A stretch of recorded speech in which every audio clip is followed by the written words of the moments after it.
ईद भी शहाब बेटे के बगैर हम पढ़ के आ रहे हैं। जब वो हयात थे तो माशाल्लाह दोनों बेटे और मैं एज ए वालिद साथ होता था, नमाज़ पढ़ के आ रहे होते थे।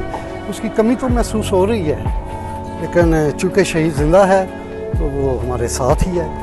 अल्लाह ताला उसकी मग़फ़िरत करे, शहादत कबूल करे। ईद जब भी आती है शहाब की बहुत याद आती है। इसी तरीके से शहाब की ज़िंदगी में भी हम लोग जब ईद मनाते थे, इसी तरीके से मैं जब वो ईद पढ़ के आते थे, हम ऐसे ही मैं मीठा रखती थी, हम सब बैठ के मिल के खाते थे।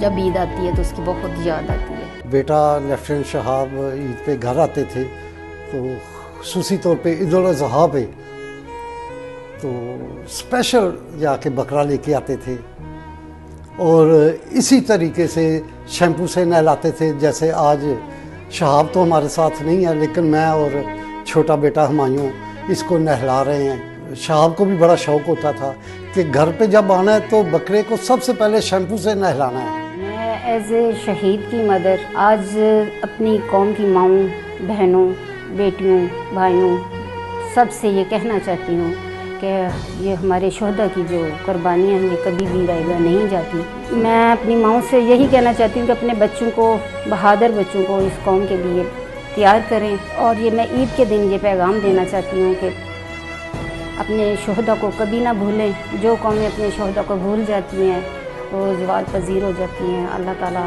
हमें अपने शहीदों को याद रखने की तौफ़ीक रखे और उन शहीद कभी भी मुर्दा नहीं होते, वो हमेशा ज़िंदा रहते हैं। ईद की नमाज के बाद सबसे पहले घर पे आते हैं और उसके बाद सबसे पहला काम हमारा होता है कि हम कब्रिस्तान जाते हैं।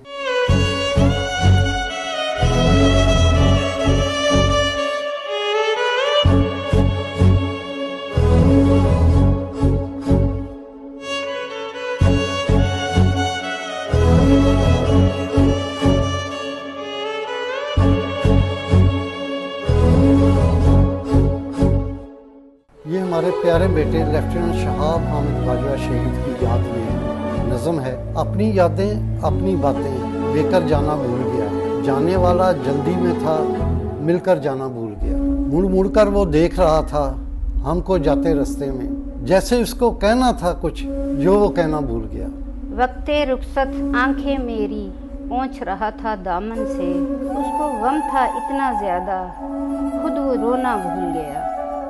वक्त के बहते दरिया में कैसी हमने गफलत की, वक्त के बहते दरिया में कैसी हमने गफलत की थी।